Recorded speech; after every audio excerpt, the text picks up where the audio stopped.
네, 정의당 주간 정치 이슈 10월 16일 방송입니다. 국감 3주차 방송이고요. 예, 저는 진행을 맡고 있는 고필이고요. 뭐 시계 방향으로 돌아가면서 인사할까요? 대변인부터. 네, 안녕하세요. 네, 정의당 대변인 유상진입니다. 깔돌이 아, 깔돌이 유상진입니다. 그거 해야지. 아, 네. 네, 이 안 웃기면 이거 안 본다고. 깔돌이 유입니다. 넌 내게 목욕값을 줬어. 안녕하세요. 정의당의 김 실장 김종철입니다. 네, 안녕하세요. 오김이고요. 오연주라고 합니다. 네. 예, 지금까지 방송이 너무 좀 길었기 때문에 오늘은 아주 컴팩트하게 네, 줄여서 방송을 해보도록 할 건데요. 그래서 아니 그래도 우리 그 칭찬 받았잖아요. 예, 그 단 게시판에 누군가가 이거 들어보면 생각보다 들을만하다. 알찬 정보가 많다. 다행입니다. 네. 이게 네, 그러니까 이게 사실 저도 만들면서 느끼는 거지만은 이 유튜브보다는 팟캐스트에 좀 더 가까운 방송이라서 사실 틀어놓고 딴짓 하시면서 들으시는 게 좋습니다. 음, 예, 어쨌든 그렇게 하시려면 유튜브에 유료 결제를 하셔야 된다. 고 PD가 힘들다는 것 같은 내용의 고 PD를 예. 도와줄 자원봉사자가 필요합니다. 편집 등의 도움을 받을 수 있으면 좋겠지만 그것도 여의치가 않은 게 오늘 찍으면 내일 내가야 되는데 그걸 당사자가 아니면 하기가 매우 어려워서 부탁하기도 애매해요. 그래서 음. 어쨌든 그런 일이 있었고요. 오늘은 매우 짧게 일단 저희 이제 의원님들 속해 계신 상임위부터 점검을 좀 해보도록 하겠습니다. 어느 분부터 할까요? 스피디하게 제가 먼저 할게요. 네, 우리 추혜선 의원이 이제 정무위원회는 이제 재벌, 그다음에 그 기관들, 그리고 이제 금융 감독 기관 등 이런 데를 하는 데입니다. 여기에서 이제 지적을 한 것이 금융 공공기관의 여성 임원 비율이 6% 해서 유리천장을 깨야 된다라고 이제 했는데요. 그래서 금융예탁원 같은 경우는 여성 임원이 그 한 명도 없대요. 그래서 한 명도 없고 뭐 그러니까는 전체 몇 명입니까? 금융공공기관의 전체 임원 78명 중 여성이 6명으로 굉장히 적다. 이렇게 되는 거. 근데 78명 중 여성이 6명으로 6.5%에 불과하다. 이게 말이 되나? 어쨌든 여하튼 그 정도 된다고 하고요. 안 되는 거 아니에요? 네? 안 되는 거 아니야 지금? 아니 78명 중에 6명이니까 넘는 거죠. 아, 예, 그렇구나. 되긴 되네요. 뭐 네. 잘 계산했겠죠. 뭐 계산기 있으면 두드려 보고 싶은데 여하튼 그래서 영국 이코노미스트가 이제 조사를 했더니 유리천장 지수가 이제 회원국 평균이 이제 그 60점인데 우리나라는 꼴찌인 20점을 받았다. 그래서 이제 여성들이 하기 되게 힘든 사회라는 건 확실하게 증명이 된 것 같고, 근데 여기 좀 재밌는 내용이 있어요. 신용보증기금에다가 이제 그 문제를 제기했어요. 그랬더니 이제 신용보증기금 이사장 이제 윤대희라는 게 당연히 남성이겠죠. 근데 이 사람이 좀 재밌는 얘기를 했는데 여성 할당제는 최근 50%를 상회했다. 그러니까 아마 이제 그렇죠. 채용할 때 여성 할당이 50%가 넘는다는. 채용은 해도 지금 임원진 진급이 올라가는 안 되는 사람이 거죠. 없는 임원으로 올라갈 때는 이제 6%밖에 안 되는 그런 걸 지적했는데 사실은 이게 그러면서 이 사람이 뭐라 그러냐면 이거 관리자의 경우 여성 할당제를 하면 오히려 이 남성 역차별 부작용이 있을 수 있다. 이런 어처구니 없는 얘기를 해서 뭔 얘기야 이게 이렇게 했는데 제가 추측하건대는 여성 할당제는 무슨 하고 싶어서 하는 게 아닌 것 같아요. 성적으로 하다 보니까 여성들이 많이 들어온 거야 그냥. 성적 우수자가 아니, 50%가 그리고 실제로 넘어요. 할당을 한다는 의미는 여성이 더 많이 뽑힐 수 있는데 안 뽑는 거는 아니에요? 그러니까 할당제는 그거 이상이니까 네. 최소한 그 그 이하로는 제한은 없지만, 이제 네. 그 안 뽑는다는 거니까 이게 통제를 하지는 않는 것 같고 여성들이 사실은 요즘 시험 보고 들어가는 뭐 이런 부분에서는 굉장히 강점이 있는 건 사실이에요. 제가 기자들한테 물어보니까 시험을 보면은 여성들이 훨씬 많이 된다는 거예요. 근데 너무 많이 돼가지고 오히려 이제 남성들이 또 취재하는 영역들이 좀 많이 있어서 남성들을 약간 좀 이렇게 할당을 하는 양상으로도 많이 가고 있다는 그런 얘기가 있더라고요. 저는 저 얘기 들으니까 그 제가 저 상황을 정확히 몰라서 이게 정확한 건지는 모르겠는데 혹시 그런 거 아닐까? 그러니까 지금 현재 그러니까 임원으로 가려면 어쨌든 좀 연차와 경력이 있는 사람들 중에 뽑을 거 아니에요. 이제 그런 사람들 자체에서 아직은 여성이 차지하고 있는 비율이 너무 적다 보니까 거기에서 할당을 채워갖고 50%를 채우면은 좀 이게 안 맞는데 약간 그런 말을 하고 싶었던 게 아닌가 싶긴 한데 그러니까 네. 이제 예. 결과적으로 보면은 이제 한국에서 여성들이 뭐 육아라든가 가사를 막 거의 전담하다시피 예. 과거에 그러다 보니까 이제 그 인력이 이제 부족하다라고 이제 많이 그 얘기되는 것 같은데 이것은 사회가 바뀌고 그렇죠. 또 회사가 그거에 대해서 굉장히 좀 이렇게 좀 전향적이고 진취적으로 나가야 되는데 그걸 못한 거를 이제 뭐 여성이 없다. 그러다 보면 저기 남성 차별이 된다 이런 이게 아, 인식이 좀 잘못된 거죠. 전반적으로 좀 사회가 전체적으로 바뀌어야 되는 것도 필요하다고 생각이 드네요. 제가 이 얘기를 들으니까 전에 이 전 그 교육위원장이신 강상구 원장님과 점심을 먹고 여의도에서 이렇게 차를 마시고 있었는데 원장님이 갑자기 이런 얘기 하더라고요. 그 차를 마시고 지나가는 사람들을 보면은 여기에 40대 이상 여성이 매우 드물다. 그렇죠. 예. 네. 아닌 게 아니라 그 얘기를 듣고 딱 보니까 정말로 거의 없는 거예요. 음. 그러니까 이게 왜 없을까 생각을 해봤더니 사실 육아 가사 문제가 큰 거죠. 그러니까 아무리 네. 할 경력 단계를 단절돼 해서 버리니까. 처음에 들어올 때는 들어올 때는 비슷하게 들어가더라도 들어가더라도 이게 경력을 지속 가능한 게 음. 얼만큼 가능하냐. 경력 단절 네. 때문에 이게 어쨌든 다시 돌아오질 못하니까 임원으로 갈 수 있는 그런 경력이나 이런 걸 쌓을 수가 없고 약간 이런 문제가 있어 보이네요.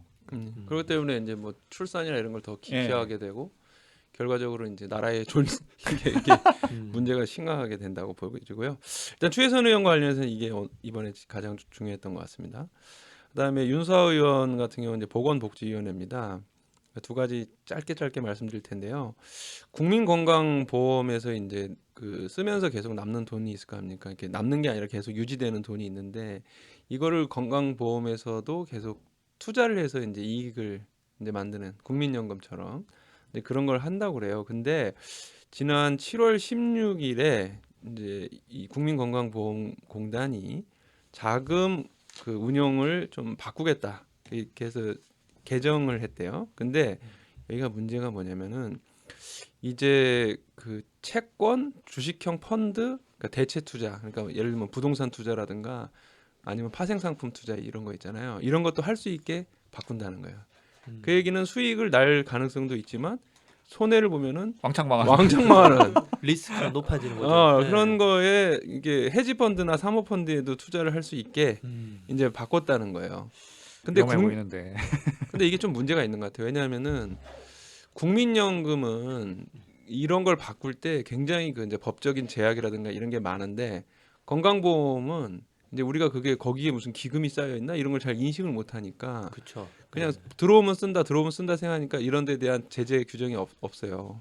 그러니까 자기 마음대로 바꾸는 거야 일단. 그래서 요거는 좀 검토가 필요한 것 같아요. 건강보험에 대한 이 모아진 그 기금도 그런 식으로 투자한다는 거는 몰랐네요.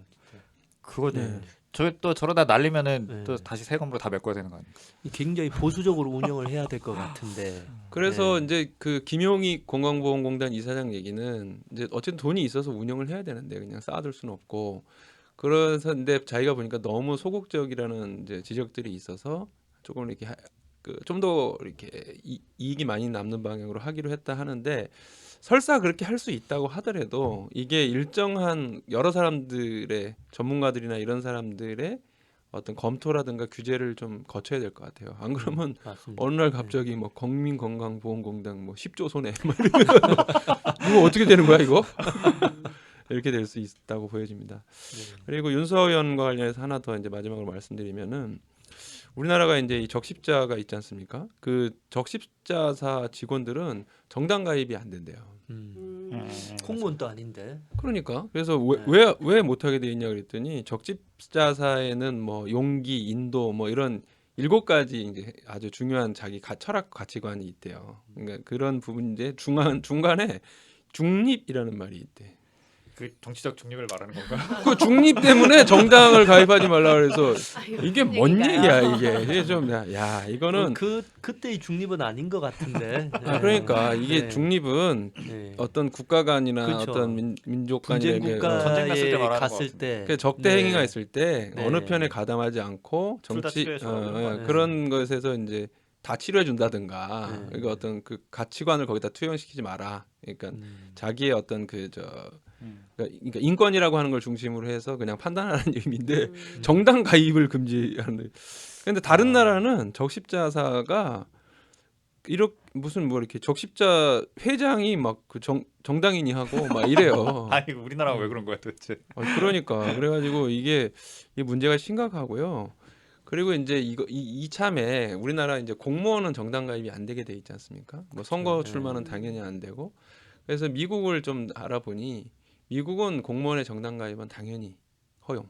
그다음에 정치 활동도 뭐 일과 시간이 아닌 하는 데서 다 허용. 심지어 출마도 이 사람의 출마가 이제 그 자기가 맡고 있는 업무라든가 이런 것에 영향이 있는지 뭐 또 문제가 되는지를 검토해서 허가를 한대요. 그러니까 정당 가입이나 이런 건 당연히 허용되고 출마 여부도 기본적으로는 가능한데 어떤 이해관계 충돌이 있는지 허가하는 그 정도로 되는데 우리나라는 공무원뿐만 아니라 뭐 교사 심지어 적십사사 직원이 무슨 죄야 이게. 그래서 이건 바꿔야 된다 이렇게 주장을 했습니다. 그러네요.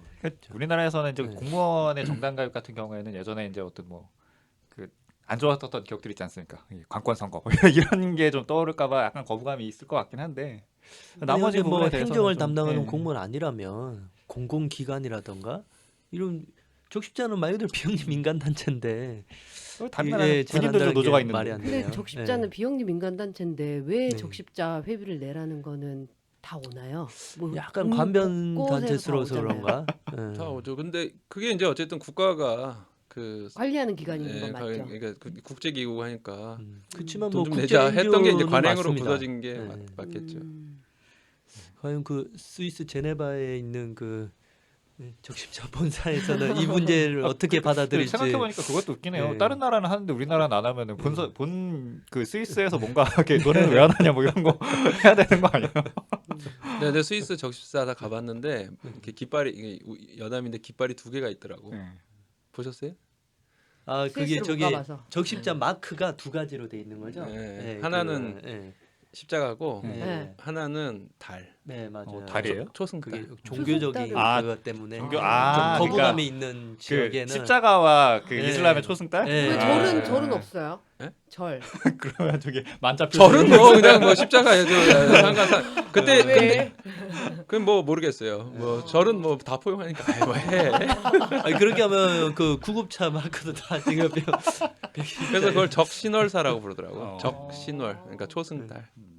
그렇군요. 맞아. 재밌는 정보네요. 국감 얘기보다 더 재밌었습니다. 네, 뭐 다음엔 또 어느 분? 네, 네. 제가 할까요? 예? 네. 먼저. 지금 제가 할까요? 예. 네네.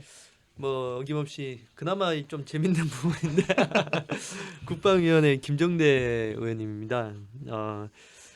이번에 그 국감에서 또 재밌는 게요. 그 무인 정찰기를 개발하고 하는 데 있어서 육군 따로 공군 따로 드론 그러니까 말하는 이제, 거죠. 예.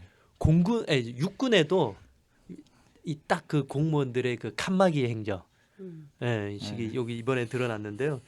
공군은 글로벌 호크 4기 사업이라 해가지고 8,800원을 쓰고 육군은 군단급 무인 정찰기 사업이라 해서 1,180억 원을 썼는데 이게 계룡대에 가보면은 그 대전에 계룡대에 가보면 2층은 육군 본부가 있고 4층은 공군 본부가 있대요. 그 두 칸만 올라가면 야 너네 뭐 개발해 우리 뭐 해? 그래 그러면 같이 해 이렇게 하면 되는데 서로 하는지도 모르고 이렇게 따로따로 밥도 안 먹나 봐요, 같이. 투자하면서 하는데 약간 경쟁 붙었을 거예요. 네. 주도권 먼저 잡으려고. 그러니까요. 근데 이게 재밌는 게 육군의 군단급 무인 정찰기 영상이 글로벌 호크보다 뛰어나다고. 네. 그래요? 네. 세계적인 성능이래요. 막 18시간 비행하면 100km 밖까지 볼 수 있는 그거 성능. 검증을 해봐야 하긴 할 것 같은데. 전문가는 이렇게 생각하신답니다. 어쨌든 공군과 육군이 함께 만들었으면 예산 낭비도 없고 더 잘 개발할 수 있었을 텐데 왜 같은 사업을 따로 네. 국밥으로 하는지 이에 대한 문제를 제기했고요. 이게 일종의 하나의 그 성과주의. 또 이런 또 그 국방부안의 이 성과주의가 그동안 뭐 K2 전차, 뭐 K11 뭐 복합 손총, 뭐 전술 지휘 통신 뭐 개발이 모두 실패로 된 원인이기도 하다. 그래서 이런 성과주의식 이런 뭐 이기주의식 성과주의식 뭐 칸막이 그럼 모르는 게 이런 아니라 이제 서로 개선돼야 알았겠네. 된다. 이게 아마 알고 네. 있는데 그러니까. 경쟁하느라 그랬을 거예요. 이게 네. 그러니까 정확히 모르고 전혀 뭐 사실과 다를 수 있는데 아마도 이 지금 뭐 차세대에는 그 이렇게 무인 병기 같은 것들이 많이 사용이 될 테니까 사실 네. 드론만이 아니거든요. 그러니까 네. 드론은 생각하면은 드론 날아다니는데 공군 아니야? 뭐 이렇게 생각할 수 있는데 네. 뭐 무인 전차라든지 뭐 이런 것도 다 있을 수 있어요. 그래서 그런 무인 무기들에 대해서 어느 이제 육군이냐 뭐 해군이냐 어디서 네. 그 주도권을 갖고 있을 것이냐 이 싸움 때문에 아마 서로 경쟁하는 식으로 개발했을 가능성이 높은데 탱크 하나에 드론 하나 이렇게 다니나? 뭐 그럴 수도 있죠. 아니면 탱크 열 때 이게 드론 하나 나중에 이런 가게 되면은 아예 탱크가 무인으로 움직일 수도 있어요. 근데 그렇죠. 물론 지금은 네. 그렇게 하게 되면은 이제 어떤 그 통신 방해라든지 이런 거에 이제 영향을 받게 되니까 그래서 큰 문제가 나니까 못 하는데 나중에 가면 그렇게 할 수 있는 건데 근데 아니면 AI를 탑재시킨다든지 뭐 이런 식으로 그래서 근데 이게 제가 이 보도 자료를 보고 딱 생각이 난 거는 이 비슷한 사례가 옛날에 있었습니다. 이게 2차 세계대전 때 일본에서 그 비행기를 만드는데 네. 제가 정확히는 아는데 제 기억으로는 해군에서 따로 만들고 네. 육군에서 따로 만들었어요 비행기를. 아 비행기를. 네, 그래서 공군이 아니라 그때 아마 공군이 없었던 거 하여간 그래서 해군에서도 비행기를 만들었어요. 정확한 거는 두 군데에서 만들었는데 하나는 해군에서도 만들었었어요. 그래서 이게 서로 공조가 안 되는 거예요. 그러면서 우리 게 좋다 하면서 이게 그래서 오히려 이 되게 그 뭔가 시너지가 안 나고 서로 이제 성과 자랑하려고 했었던 그렇게 돼서 좀 망했던 사례가 있거든요. 그래서. 역사가 있군요, 이것도. 네. 일단 뭐 합동성 붕괴의 결정판이다라는 내용이고요. 그다음 두 번째는 김종대 의원님이 우리나라가 이제 그 F-35B 랑 그다음에 경항모함 그다음에 SM-3 도입에 대한 논란이 아주 상식적이지 않다라고 얘기하는데 이 F-35B라는 거는 비행기인데 이게 수직 이착륙이 가능한 차세대 비행기를 말하는 거고요. 경항모함은 항공모함인데 좀 작은 사이즈 이 항공모함. 근데 여기에 이제 F-35B나 이런 게 이제 착륙이 가능한 독도함 항공모함에 같은 게 그런 건가? 그보다 더 큰 겁니다. 이지스함보다 더 큰 거. 예. 그게 이게 경항모로 네. 분리되는 이유가 아마도 그 저기 활주로 길이가 짧아서. 네. 그냥 네. 그냥 날아갈 수 있는 게 못 타갖고 그러니까 헬리콥터랑 수직이 착륙기만 네. 가능해서 분리돼요. 공격 헬기가 24대가 음. 될 수 있고 기동 헬기 12대, 수직 이착륙 전투기 16대를 탑재할 수 있는 규모래요. 그리고 SM3는 이게 그 자동차 차가 아니죠? 차 SM3가 아니고요.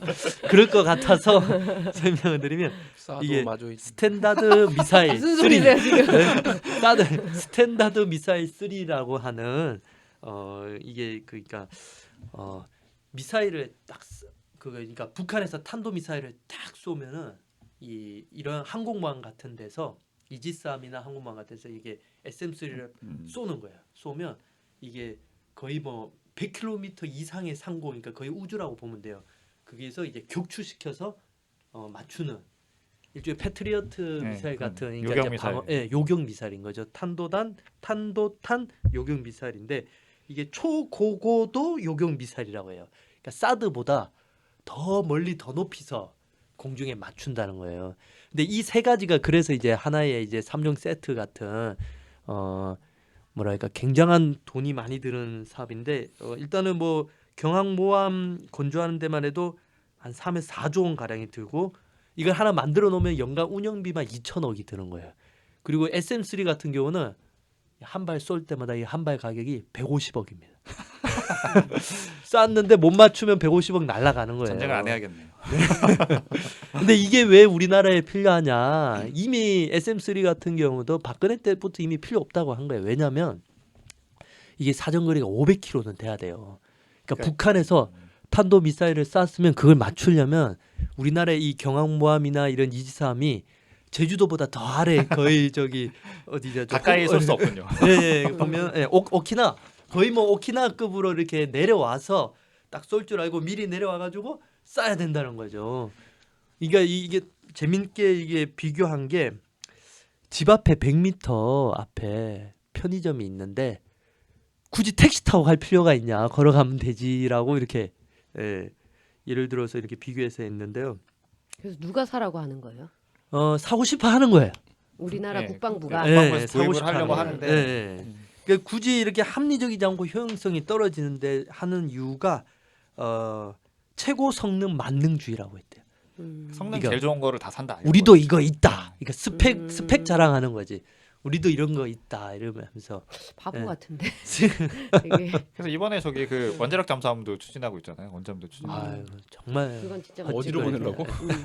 그러니까 그것도 되게 묘해. 그러니까 이게 원잠이 그러니까 그 원자력 탄두를 쏠 수 있는 게 아니라, 그러니까 그 기관이 원전, 그 원자로로 되어 있는 그 잠수함 말하는 그게 이제 왜 좋으냐면 장기간 잠수를 해서 움직일 수 있어서 좋다라고 하는 건데 그게 그 장기간 잠수할 수 있으면 뭐가 좋으냐 이게 물어봤을 때 그거더라고. 예전에 소련이랑 미국이랑 한참 그 냉전 시대 때 네. 얘가 어디선가 레이더로 잠수함 있는 걸 찾았어. 그럼 거기 따라 붙어야 될 거 아니에요. 근데 얘는 밑도 끝도 없이 계속 가는 거야. 나는 올라가야 되는데 이게 놓친다는 거예요. 그래갖고 누가 더 오래 있을 수 있나 이거 경쟁을 하다가 원전까지 가게 된 건데 우리나라는 어차피 근해에서 도는 거라 필요가 없다는 거예요. 이게 오래 그러니까 뭐 남극으로 보내려고 그러는 거야 뭐야? 그러니까 이게 그러니까 그 예전에도 김종대 의원 설명을 했을 때 그렇게 설명하더라고요. 전쟁이 났을 때 집어든지 돌멩이라도 하나 더 있으면 그 도움이 되는 거라고. 그러니까 뭐라도 있으면 도움이 되는 건 사실인데 그게 들이는 비용에 비해서 얼마나 효율적인가를 생각을 해야 된다. 그런 말씀하시는데. 아니 그래서 그거를 도입 그 질의하거나 이런 거 내용을 그래서 네. 마지막까지 어떻게 하기로 했다 이런 게 있나요? 아니요 이거 이제 비판을 한 거죠. 비판을 이거, 하고 예. 그 답변이 어떻게 왔는가는 그 국정감사 질의장에서 했으면 답변이 있었을 거 아니야. 뭐 검토해 보겠다고 이렇게 네, 하고 넘어갔겠죠. 의원님 말씀 고민해 보겠습니다. 어쨌든 김종대 의원님이 문제 제기를 했으면 안 살 가능성도 많은 거 아닌가요? 뭐 근데 어쨌든 이거- 그거는 이제 예산에서 예산을 또 하는 게 국회 역할이지 않습니까? 이거는 이런 예산이 올라올 때 가감하게 이게 삭감을 해야 되지 않을까? 비판은 이제 네. 하는 당이 이제 우리 당이나 뭐 몇 안 되니까 이제 민주당에서 추진을 하게 되면 넘어가게 되는 거죠. 다 나중에. 어쨌든 이 무기 얘기 나오면 우리 고피디님 눈빛이 아주 초롱초롱해지는 것 같습니다. 따로 그 유튜브를 해요. 아 근데 정말 그 이 인터넷 세상에는 정말 이게 고수 전문가들이 많기 때문에 저 같은 사람은 아, 괜히 입 그건 털었다가 그래요. 아니 근데 납니다. 그 특화된 영역이 있을 거 아니에요. 정치 국방부랑 같이 이렇게 뭔가 감시하는 역할을 하면 되잖아요. 아, 그 무서운 거기 근데 생각보다 제가 무서운 이 세상이에요. SM3를 검색해 보니까 야 이쪽에 덕후 같은 블로거들이 엄청 많더라고. 네. 정말 어마어마해요. 상세하게 막 설명을 해놨는데 SM3 안에도 스펙이 있어요. 무슨 뭐 몇 번이 있는데 거기에 따른 성능이 어떻게 차이가 역시 나는지 국방국가야. 예, 다 올려놨어요. 아, 이 대한민국 대단합니다. 우리나라의 이 밀덕들의 정말 수준이 어느 정도냐면 예전에 드라마를 찍을 때 그 탱크가 나오는 장면이 있었어요. 6.25 관련 드라마. 근데 그 탱크를 보더니 그 네티즌들이 그 소련제 탱크를 가져온 거거든요. T-34 탱크를. 전설적인 딱 탱크. 보더니 저 T-34는 저기 서부 전선에 투입됐던 T-34지 동부 전선에 투입됐던 T-34가 아니다. 우리나라에 온 건 동부 전선용이다. 저거 생긴 게 다르다. 아니 도대체 어떻게 하는 거야? 이거 팩트에서 무너져 버렸네. 놀라운 일들이 있었습니다. 네. 그 항상 이 무기 얘기 나오면 뭔가 좀 약간 잘 모르는 얘기인데 듣고 있으면 재미있기도 한데 약간 그 오늘 그런 얘기는 되게 한심하다는 생각이 들어가지고 아니 짧게 하려 했는데 또 길어져 버렸네. 네. 일단 넘어갑시다. 넘어가고. 그 어떻게 이어서 마저 할까요? 네, 그렇죠. 네. 네. 그다음 이제 우리 환경노동위원회 이정미 의원입니다. 재밌는 건 이제 이 타다 이야기. 타다. 이 소카 타다인데 아주 핫한 이야기인데 이 타다가 이게 이제 택시업도 아니면서 그리고 또 그 대리운전도 아닌 그 사이에 이제 법망을 피해서 아주 이 논란이 된 사업이지 않습니까? 그래서 차는 빌리고 또 운전사는 또 따로 이렇게 제공을 받는 일종의 이제 플랫폼 사업이라고 하는데 이 대표적인 플랫폼 노동자의 이 사각지대에 있는 플랫폼 노동자의 시장입니다. 사실 그 아까 언급 안 하시겠지만 언급하실지 모르겠지만 심상정 의원님도 그 플랫폼 노동자 네. 같은 경우는 통계도 안 잡혀 있다라고 네. 하고 맞아요. 있거든요. 그래서 이 타다 같은 경우는 예를 들어서 실제로 운전사를 고용하면 택시업으로 해야 되는 거예요. 그러니까 그걸 피하기 위해서 또 그리고 렌트업은 운전사를 또 할 수가 없어요. 차만 빌려줘야 돼요. 그 피하는 부분이 이제 11연승 이상 네. 부분이고 거기 이제 아주 특화된 차량이 카니발 차량에서 카니발을 이용한 사업이고요. 그런데 여기에 이제 그 일종의 도급 업무를 줘서 한 그 운전사들이 실제적으로는 그 타다 본사 이 소카로부터 업무 지시를 받은 거기 때문에 이거는 이제 파견법 위반한 꼴이다. 라고 오늘 지적을 했습니다. 그러니까 저도 이렇게 이제 제가 이제 집 짓는 일을 해보면 알지만 도급이란 게 이런 거예요. 이제 건축주가 내 집을 지을 때 이제 그 업자한테 이제 이 건축업자한테 이제 집을 맡기죠. 그리고 이 건축업자는 이게 공정별로 이 도급을 줍니다. 예를 들어서 뭐 골조, 그러니까 집을 이렇게 딱 만드는 골조 팀이 있고, 그 다음에 뭐 인테리어 팀이 있고, 그 다음에 그 뭐 상하수 배관 작업을 하는 팀이 있고, 뭐 나중에 뭐 마당이나 이런 거 이제 그 뭐 한 팀도 있고, 이렇게 그때마다 도급을 주는데, 도급을 주면 그 도급을 받은 오야지는 자기가 이제 오야지란 말 쓰면 안 되죠. 네, 그 사장은 자기 팀 사람들을 자기가 이제 데리고 와서 뭐 일당을 주든지 뭐 자기 원래 데리고 있던 팀 데려와서 이제 사업을 이제 그 시공을 들어가는데, 그러면 자기가 그 오야지라고 할 수 있는 그 사장이 데려온 사람은 원래 원청인 그 건축주로부터 지시를 받지 않아요. 거기 데려온 이 노동자들은 말 그대로 그 도급업을 맡은 그 사장의 지시를 받는 거고, 그게 이제 만약에 이제 도급이거든. 도급은 이제 일을 시작과 끝까지 완성한 상태로 그대로 넘기는 거. 그러니까 건축주뿐만 아니라 처음 이 집을 지은 업체 사장으로부터도 지시를 받으면 안 되는 거죠. 그게 이제 말 그대로 그런 건데, 이 도급에 대한 법을 위반을 한 거죠. 그치, 이제 본사에서, 위장 도급이라고 할 수 있습니다. 그 본사에서 작업 짓을 하기 때문에 그런 거죠. 아니 뭐 타다를 한 번만 이용해 본 사람은 그 기사분이 이제 되게 좋은 게, 이용하기 좋은 게 우선은 말을 안 걸고 음악을 적절하게 틀어주고 에어컨디셔너 이렇게 온도도 맞춰주고 막 이런 게 되게 좋은 거잖아요. 근데 사실 그런 어떤 매뉴얼 교육이나 이런 것들을 타다 본사로부터 다 교육을 받는데, 그러니까요. 그걸 가지고 이 사람이 업체 사람이다 이렇게 얘기하는 게 말이 안 되는 그러니까 상황인 이 파견 거예요. 허가업체가 25곳이고 파견 뭐 무학업체에서 10곳에서 한 35개 업체가 인력 공급을 하고 있는데, 그 인력 공급을 하는 업체로부터 교육을 받는 게 아니라 타다로부터 직접 그걸 받는 거죠. 뭐 급여 관리 어떻게 해야 되고, 뭐 배차 휴식은 어떻게 해야 되고, 뭐 퇴근할 때는 어떻게 해야 되고, 고기 흥대는 어떻게 해야 되고, 그거 뿐만 아니라 사실상의 해고 권한도 갖고 있어요. 그 문제 생기면은 그럼요. 일을 안 드라이버의 하니까. 레벨을 매겨요. 레벨. 당신은 그러니까 뭐 몇 등급이다. 뭐 몇 등급이다. 절대 도급이 아닙니다. 보면. 레벨이 뭐 상승했습니다. 막 이렇게 하고 평가까지 다 내려요. 그냥 타본 사람들은 다 도급이 아닌 걸 직감적으로 알아요. 이게 불법인 거죠. 이게 그래서 이게 노동자로서의 보호도 받지 못하는, 말 그대로 정말 투명 인간 취급을 받는 법의 사각지대에 있는 사람들이다. 노동자를 고용하면서 책임지지 않으려는 방법이 돼버린 거죠. 그리고 아까 집 얘기하셨는데 저도 이제 집을 지어봤잖아요. 네. 그래서 저희도 이제 공정을 다 다르게 했단 말이에요. 근데 굉장히 공사가 엉망진창으로 된 화장실의 경우는, 화장실을 지을 때는 이렇게 일용직 분들을 사용을 한 거예요.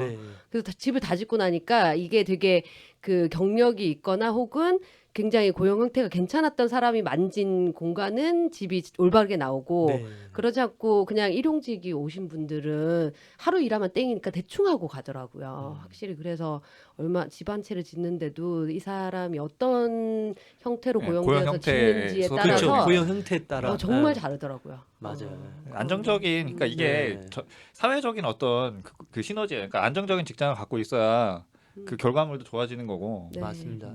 사회 전반적으로 좀 챙길 필요가 있다고 생각해요. 그래 전체적인 어떤 이 수준이 좋아지는 거니까. 또 하나는 뭐 쓰레기 매립인데, 저희 동네도 제가 쓰레기를 집 밖에 내놨는데 쓰레기를 가져가지 않아요. 왜 그러지? 화요일 목요일마다 가져가게 돼 있는데 안 가져간 거예요. 알고 봤더니 매립장에서 쓰레기 반입을 거부했다는 거죠. 그 내용이 이제 또 이게 다뤄졌는데요. 인천의 수도권 매립지가 인천에 있는데, 이게 이제 2025년이면 매립이 종료되는데, 이 부분에 대해서 인천시 동의 없이 매립 연장은 불가능하다. 대체 매립지를 빨리 만들어라. 근데 이게 정말 인천뿐만 아니라 이게 전국적인 이게 지금 쓰레기 대란이 지금 있을 테고, 이게 굉장한 갈등으로 불거질 것 같습니다. 매립지 구하는 게 너무 힘들다 보니까. 그래서 생활 폐기물 이 매립을 어떻게 하면 제로화시킬 건지 정말 쓰레기를 줄이고 재활용을 최대한 높일 수 있는 제가 보기엔 방법으로 쓰레기 매립장 쓰레기 줄여야 돼요. 줄여야 돼요. 어. 예, 근본적으로 줄이지 않고 매립장의 이 한계를 어떻게 뚫을 것인가 정말 이 환경부가 인류가 잘해야 멸망해야 됩니다. 합니다. 이제 12월 25일부터 이번에 크리스마스 때부터 네. 저거 못 사용해요. 페트병. 네. 그 맥주 페트병 딱 한 종류만 그 재활용 가능한 것만 사용하고 나머지는 네. 다 생산 불가능하게. 이렇게. 아 PT 이제 예, 그렇게 돼요? PT 그 다 아, 그전에 페트병 페트병 규제가 그 다 바뀌어요. 라벨지 그거를 뜯기 어렵게 만들어 그런 가지고 것도 재활용이 이제 안 되고 막 그랬잖아요. 그런 것도 다 바뀌고 해서 아. 12월 25일부터 네. 환경 그 재활용 관련한 법이 확 바뀌는데 지금 네. 다들 약간 잘 모르고 있는 상태. 아, 그러니까 이 재활용이나 대란이 쓰레기는 온다고 뭐 그러더라고요. 법이 더 엄격해져야 됩니다. 네. 이게 예, 페트병 같은 정말. 경우가 네. 색깔이 들어간 페트병은 재활용하기가 매우 어려워지는데 그래서 이제 투명 페트병만 따로 분류해갖고 재활용하게 되고 근데 제가 들어보니까 이게 그러니까 투명 페트병으로 다 바꿔서 투명 페트병만 사용을 한다 하더라도 그거를 녹여갖고 어떤 이 섬유나 이런 걸 아니면 뭐 이렇게 재활용 플라스틱을 만들었을 때 그걸 사용할 때가 별로 없대요. 그거 아니에요. 자체를. 아니 근데 제가 최근에 그 페트병으로 재활용한 그 보자기 같은 걸 봤거든요. 근데 그게 너무 이쁘던데. 아니 그러니까 그게 수요가 얼마 안 된다는 거예요. 그래서 지금 가격 대비 이게 예. 안 맞는 예. 수지가 안 맞는 거 아니에요? 그러니까 그 문제도 있고 지금 그 재활용 사업을 하고 있는 업체에 가갖고서는 특히 이제 재활용이 안 되는 게 그 음료 마시고 나는 그거 있잖아요. 그 아이스 아메리카노 같은 거 마시고 나오는 그 컵들 일회용 컵들. 그거는 예. 네 맞아요. 그건 네. 지금 그게 이제 안 그 돼요. 그게 무슨 얇아가지고. 얇은 무슨 필름이라고 네. 하던데 네, 그거 다 그게 태워요. 재활용이 네. 전혀 안 되는데 네. 그게 안 안 되는 돼요. 이유가 네. 그걸로 뭘 만들면 강도가 약해갖고 쓰질 못한대요. 맞아요, 맞아요. 그리고 그걸 강도가 높게 만들 수 있는 방법이 있는데 그러면 단가가 안 나오고. 예. 그걸 이게 좀 더 이렇게 그래서- 두껍게 만들면 예. 재활용이 되는데 너무 얇아서 재활용 자체가 안 된다. 그리고 이제 색깔 들어간 페트병 같은 경우에는 그 재활용을 하게 할 수 있는 분야가 이제 저기 공사장 팔레트 아니면 자동차에 들어가는 그 무슨 부속 이런 걸로 가능한데 그게 수요가 그렇게 많지 않다는 거예요. 그래서 안 쓰는 거밖에 사실 방법이 없다. 그러니까 아니, 국가적인 그쵸? 선언을 해야 돼요. 이제 플라스틱 없는 사회를 가겠다라고 일단 선언을 하고 이미 그 계획은 나와 있는데 중요한 거는 제가 알기로는 20년인가 30년 동안 플라스틱 제로 정책을 쓰더라고요. 그래서 너무 늦은 게 그쵸. 지금 더 한국에 땡겨야 돼요. 진짜 참 근데 너무 편리하다 보니까 네. 줄일 수가 없어요. 여기도 지금 플라스틱 이게 지금 다 플라스틱인데 우리 뭐 뭐가 있지? 미세 플라스틱 이 마이크만 해도 다, 플라스틱 다. 아닙니까? 네. 모든 게 다 플라스틱이죠. 심지어 뭐 옷도 다 뭐 석유화학 제품이고. 그쵸. 예. 얼굴도 플라스틱 서저리. 아. 다음 하겠습니다. 예, 빨리 넘어가라는 이제 신호입니다. 네, 저는 기재위 심상정 의원님 그 국정감사 쭉 하셨는데요. 그 중에 사실은 통화정책이나 재정정책 관련해서 얘기한 건 있는데 그거 말고 주요 꼭지로 잡은 거는 10월 10일 날 국세청 감사 통해서 하신 얘기인데 신종 탈세가 있다라고 얘기하면서 외국환 거래 규정이 2007년에 개정이 됐대요. 근데 그 개정된 것 중에 하나가 외국환을 거래할 때 종교단체 선교 자금은 아, 이렇게 네. 그 이제 외국환 거래 규정에서 이렇게 빠지는 거예요. 예외 규정으로 두고 또 하나는 비영리 법인이 구호 활동을 하는 것도 예외 규정으로 뒀다라는 거예요. 그래서 하나가 더 있는데 비거주자 뭐 거주 관련한 뭔고도 예외가 있다. 그런데 이게 예를 들면 외국환을 보낼 때 상속 증여세 신종 탄로 수법으로 갈 수 있다라는 거예요. 그래서 예를 들어서 그 한인신학대학이 어마어마하게 외국에 지금 늘어났대요. 51%가 정도 증가했다 그러더라고요. 아, 그 외국에 이후에 한국인이 운영하는 신학교가 엄청 신학교가 늘어났다. 엄청 늘어났다는 어디에 거예요. 늘어났다는 거예요? 미국하고 비롯해서 유럽 미국의 다 한인 다. 신학대학이. 그러니까 신학대학이 어마어마하게 늘어났는데 이게 이 2007년에 개정된 외국한 거래 규정과 굉장히 밀접한 상관관계가 있다라는 아, 얘기를 하는 재밌다, 거죠. 이거. 이거 좀 이게 재밌더라고요. 우리나라 목사들이 박사학위에 그 외국 유학 박사학위 알 수 없는 학교 명의의 박사학위 아마 다 그런 데서 네. 나올 거예요. 근데 이게 재밌는 게 일종의 사실은 학력 세탁을 위한 학력 세탁이 문제가 아니라 글로 돈을 보내고 만약에 자금 세탁도 하는 거네요. 네, 자금 세탁. 글로 자금 돈 세탁도 하고. 글로 돈을 네. 보내면 거기에서 장학금을 수령할 때는 이게 상속증여세가 면제되는 거예요. 아하. 이런 게 가능하다는 거예요. 그래서 이렇게 심 의원님이 뛰는 놈 위에 나는 놈 있다고 요즘에 상속증여세를 진짜 참. 이런 식으로 탄로할 수 네. 있는 게 이렇게 생겨났는데 기발한 방법이네. 선의로 만든 제도를 돈이 악의적으로 없는 이용을 사람들은 하네. 몰라 이런 거. 네. 그러니까 나 이거 너무 신기하기도 하고 진짜 이렇게 할 수 있구나라는 생각이 들어서 국세청장한테 이거 아냐 이게 이런 식으로 악용될 수 있는 가능성이 있지 않냐라고 얘기하니까 앞으로 잘 감시하겠습니다 이렇게 얘기하는 거야. 그러니까 이제까지 얼마나 많이 악용됐을지는 사실은 봐야 되는 문제인 거죠. 그게 분명히 필요해서 만들어졌을 텐데 열악하고 어려운 환경 속에서 하는 사람. 근데 그게 악용하는 사람들이 정말 나쁘네요. 이게 필요해서 네. 만들어졌는지도 의문인 거예요. 2007년에 어느새 슬리슬쩍 이 세 가지 예외 규정이 생겼다 근데 그러더라고요. 비영리 민간단체의 구활동 차원이면 그거는 그러니까 그 필요한 게 명분은 있지 좋은 않았나. 거죠. 네. 명분은 좋은 건데 네. 그 만들 때부터 사실 그 명분만으로 안 만들었을 가능성이 있는 거죠. 아니 비영리 법인 하나 만들어가지고 해외에 구호 활동한다 그러면 그 돈은 어디서 어떻게 새나가는지 모르는 거예요. 그 환치기도 참. 가능하고 뭐도 가능하고 다 하기 때문에 어마어마한 탈세, 증여세 탈루에 진짜 이게 될 수 있다. 요 돈 얘기를 많은 사람들은 정말 기발한 방법을 그런 걸 또 그렇게 캐치해서 하는 사람도 대단하네, 그죠? 네. 굉장히 멀리 있는 저 진짜 뛰는 사람들의 얘기라서 네. 좀 관심 있게 봐야 될 것 같다는 생각이 들었고요. 그 다음에 또 여영국 의원님 같은 경우는 제가 좀 재밌게 봤던 부분, 재밌다기보다는 좀 인상 깊게 봤던 부분은 서울대 이제 교육위원회니까 서울대랑 뭐 대학교 이렇게 국정감사, 국립대학 국정감사를 쭉 하셨는데. 그 서울대 국정감사 하면서 그날이 또 이제 서울대 청소 노동자들이나 이런 분들이 단식을 하고 있는 날이었던 거예요. 그래서 그 국정감사 들어가기 전에 그분들을 먼저 찾아뵙고 인사를 나누셨다라고 하고 서울대 총장과 국정감사를 할 때 이제 청소 노동자 얘기 그 돌아가신 분 8월 달에 얘기도 하면서 그 오세정 총장한테 그 비정규직 공공기관 비정규직 정규직 가이드라인이 있잖아요. 네. 그래서 그거를 직접 지어주셨다고. 아. 오세정 총장한테 그거를 전달해 줬다라는 게 저는 되게 상징적이고 이렇게 하려고 국정감사를 하는구나라는 생각이 좀 들었고요. 그런 게 필요해요. 네. 그 오세정 총장이 그분 그 청소노동자 돌아가신 거에 대해서는 굉장히 마음 아프게 생각한다라고 했는데 근데 왜 지금까지도 여전히 명절 휴가비나 이런 것들을 직접 고용하셨다 그러거든요. 청소 노동자들이나 뭐 이런 분들. 네. 근데 직접 고용을 했음에도 여전히 명절 휴가비나 이런 것들을 상여금이나 이런 것들을 차별이 있대요. 그래서 왜 이런 것들을 해결하지 않고 있냐라고 얘기하시면서 저 가이드라인만 지켜달라. 그러니까 형평이고 뭐고 정부가 지침으로 내린 것을 그것만이라도 지켜달라 지키고 있지 않냐라고 호되게 질타하는 모습이 좀 저는 인상 깊게 봤던 급여라든가 부분입니다. 기본급 이런 건 차이는 있을 수 있을지언정 네. 복리후생에서 차별이 있으면 안 되는 거 아니에요? 그것도 차이가 있을 수 있는데 그거는 퍼센티지 차이로 주면 안 된다는 거죠. 그렇지. 그러니까 120% 네. 상여금 주면 그 사람도 똑같이 120% 달라 이 얘기거든요. 그 가이드라인이라는 거는 정말 최소한의 그렇죠. 적어도 이 정도는 지켜달라라는 건데 네. 그것마저도 안 지키고 있다는 게 참. 그리고 참 치사하잖아요. 이게 네. 명절에 선물을 같은 거 안 주고 상여금도 퍼센티지 다르게 주고 이런 게 되게 작은 건데 정말 돈이 문제가 너네는 아니고. 신분이 달라라고 딱 찍어 놓는 거기 때문에 저는 그러니까 이게 돈이 참 없는 게 문제인 아니라 것 같아요. 심보가 고약한 거예요. 그죠?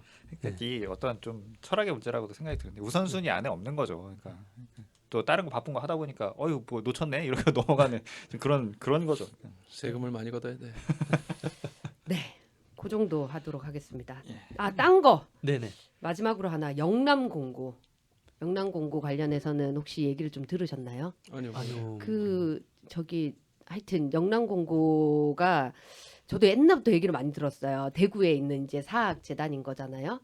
근데 영남공고가 그 비리 사학으로 원래 이렇게 굉장히 높은 이제 비리 사학 제보가 많았고 여러 가지 얘기들이 있었는데 여기에서 좀 나왔던 내용들이 저는 너무 황당해가지고 좀 그런데 예를 들면 뭐 학생들 수행평가 조작은 기본이고 이사장 지인의 프라이팬을 구매를 강요했다.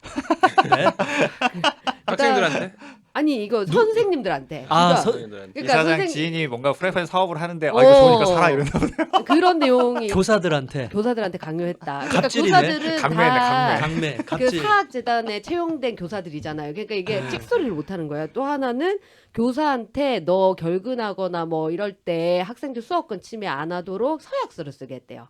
뭐 이런 식으로 이렇게 교사 서약서도 쓰고 그다음에 여교사들한테 술시중 강요하고 막 이래가지고 이게 세트인 거야. 그래서 여기는 없는 게 없네. 종합백화점이고 어느 시대의 얘기죠, 그게? 감옥에 쳐넣어야 돼. 종합백화점이고 사실은 영남공고는 약간 왕국이다. 사학재단 왕국이다. 이런 얘기가 있어서 네. 이런 게 사실 단적으로 영남공고를 통해서 드러났지만 사학재단들이 굉장히 이런 행위들을 많이 하고 있을 거라. 여영국 의원이 그거 밝혔다는 거예요. 네. 근데 사실 영남공고 얘기는 좀 다른 데서도 나오긴 했었어요. 이런저런 매체에서 다뤄지긴 유명한 했는데 거군요. 이거를 국정감사장에서 영남공고 사례를 다룬 거는 여영국 의원이 다뤘기 때문에 네 이런 게 저 사학재단의 경종을 울리는 사건이 되었으면 좋겠다는 생각이 들더라고요. 저런 사람들이 학교 사학. 해놓고 교육자라고 그러고 있으니 사악재단이구만. 네 그렇습니다. 네. 답답한 일들이 많이 있어. 네. 뭐 이렇게 저희 소속 이 상임위 얘기는 들어봤는데 뭐 전체적으로 총평도 한 마디씩 해주셔 짧게. 할 게 없는 할 게 없어요. 별게 없어 지금 아직까지도. 그러니까 조국 장관 그 사퇴한 다음 날 이제 법무부 그 국정감사 할 때는 왜 조국이 안 나왔냐, 뭐 비겁하다, 뭐 이게 저도 이렇게 보다 보니까 약간 조국 관련된 것만 다 어느 상임이든지 간에 그것만 다 준비했다가 사퇴해 버리니까 할 게 없어지냐 약간 그런 느낌이더라고요. 조국으로 시작해서 조국으로 끝나는 이런 하루하루가 이렇게 진행되는. 오 대변인 뭐 네, 따로 저는 재밌게 보신 거 없어요? 재밌게 봤다기보다는 약간 그런 고민이 들었어요. 이제 국정감사를 쭉 보다 보니까 이게 뭐 각 기관마다 내가 꼭 알아야 되는 정보들이 있잖아요. 예를 들면 지난번 놀이터에서 다친 거 같은 경우는 아이를 둔 뭐 부모라면 꼭 알아야 되는 정보고 이런데 이게 다 이제 그냥 흘러가는 얘기처럼 돼버리고 이런 게 좀 안타깝다는 생각이 들어서 제가 이제 그 대만에 디지털 장관이 있어요. 오드리 탕이라고 하는. 근데 이 사람이 되게 유명해진 이유가 그 정부가 생산하는 정보나 혹은 통계 자료나 이런 것들이 일반 시민들이 보기에 너무 어렵다는 거예요. 그래서 이거를 진짜 시민들의 눈높이에서 보기 쉽게 재가공해서 인포그래픽이나 이런 것들로 전달하는 역할을 이제 시민단체에서 했었거든요. 그래서 그 사람이 지금 그 디지털 장관까지 올랐는데 저 이런 걸 보면서 이런 정보들을 어떻게 하면 필요한 사람들에게 제대로 전달할 수 있을까? 이런 고민들이 좀 이뤄져야 되지 않을까? 그래서 국정감사가 그냥 감사로 끝나지 않고 국민들에게 잘 전달될 수 있는 방법을 고민하고 싶다 이런 생각이 좀 들었습니다. 네. 그 국간 기관이 온 국민이 다 같이 이렇게 매 눈으로 이걸 다 집중하면서 보면서 이 한 해 농사 어떻게 지었나 이걸 지금 꼼꼼하게 이걸 봐야 되는 시기인데. 우리 노동 시간이 길어서 그럴 수가 없어요. 관심 가질 여유가 없어. 아니 그러니까 그렇게 하려면 언론이나 이런 데서 이게 국민들이 이해하기 좋게 이렇게 막 빵빵빵 맞아요. 터지고 언론이 이게 좀- 뭐 2차, 3차 막 이렇게 돼서 나와야 되는데 너무 조용한 국감이다. 언론이 좀 역할을 해줬으면 네. 좋겠는데 가만히 생각해 보면은 그 맨날 그 시사 프로그램 하는 채널들 있지 않습니까? 거기 왜 안 해? 그런데 맨날 정쟁이나 다루지 이런 건 하나도 안 하잖아요. 그 24시간 하는 채널에서 이런 거 좀 해주면 좋을 텐데. 아니 옛날에는 막 국감에 뭐 막 동물이 나와가지고 뭐 막 동물 학대니 뭐 하면서 막 심지어 그런 논란이라도 있었는데 이번에는 지금은 뭐 논란조차 없어서 너무 조용한 국감. 국정감사를 감사해야 돼. 그러니까 국회를 감사하는 기관이 없다는 것도 참 문제긴 해요. 네. 유 대변인 뭐 특별히 뭐 재밌게 보신 거 없어요? 재미가 없습니다 요즘에. 나이 들어서 그래, 나이 들어서.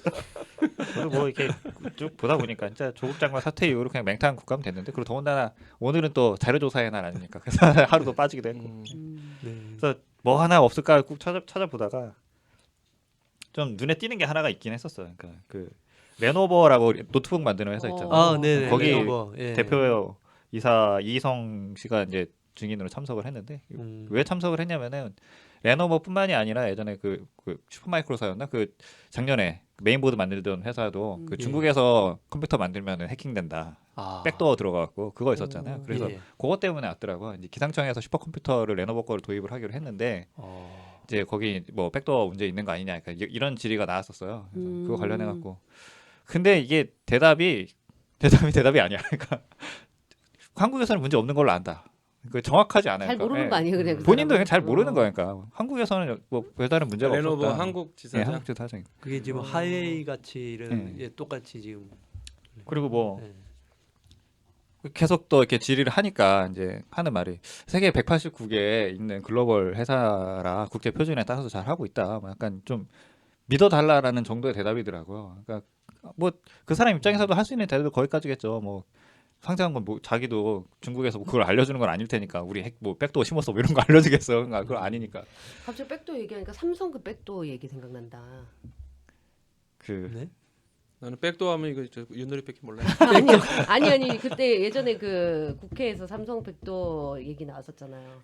그 저기 저거 그 누구야 저기 심재철 의원이 그 맞아, 백스페이스 맞아. 2번 눌러갖고 어, 들어간 그거 쑥 들어갔네. 아, 그다음에 뭐 네네네. 그 맞습니다. 시스템을 삼성에서 만든 거였었죠. 맞아. 아, 그런 이게 그것도 그냥 사실 쑥 들어갔어요, 이 진짜. 레노버뿐만 아니라 화웨이도 그렇고 이 중국에서 나오는 그 컴퓨터들의 백도어 문제는 국제적으로 사실 좀 이슈 예전부터 좀 문제가 되고 있거든요. 근데 이거를 사실일까? 그러니까 이게 되게 웃긴 게 벌써 몇 년이 됐는데 정확하게 말하는 데가 아무 데도 없어요. 그 의혹이에요, 다 계속. 그러니까 근데 제일 의심스러운 게 그거잖아요. 저기 그 카메라, 그 실내 네. 그 CCTV 같은 거. 그러니까 그거 중국 거 갖다 꽂아 놓으면 중국에서 다 본다고. 예. 그거 이게 무서운 사연.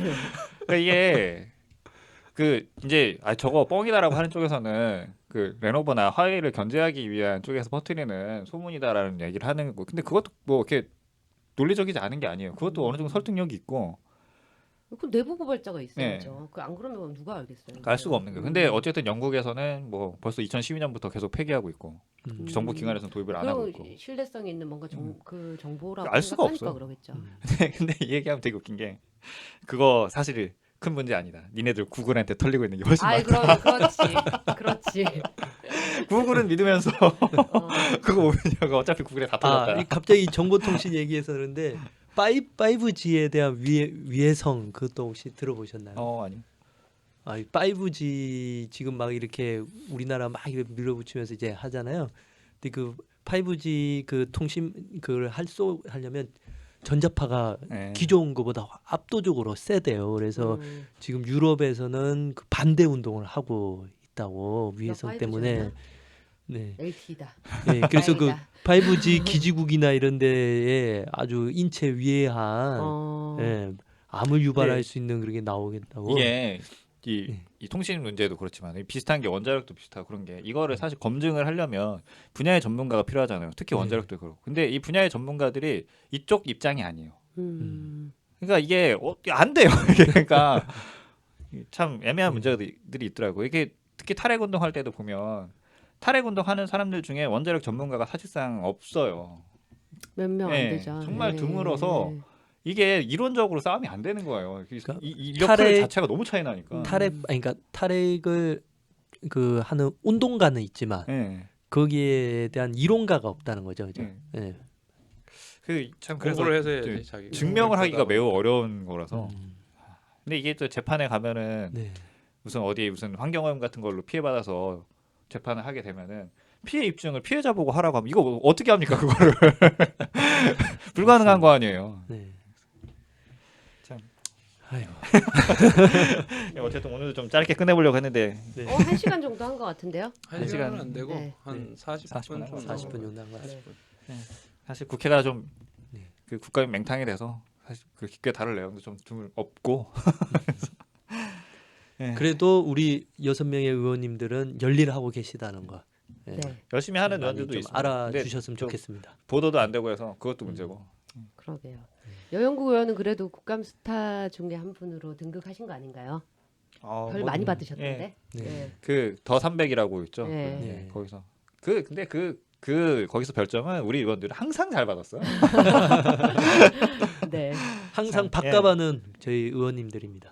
그래서 당 자랑을 좀 하자면 네. 국회의원들이 정의당 국회의원 정도만 하면 나라가 정말 좋을 텐데 이 분위기가 왜 이래 이거.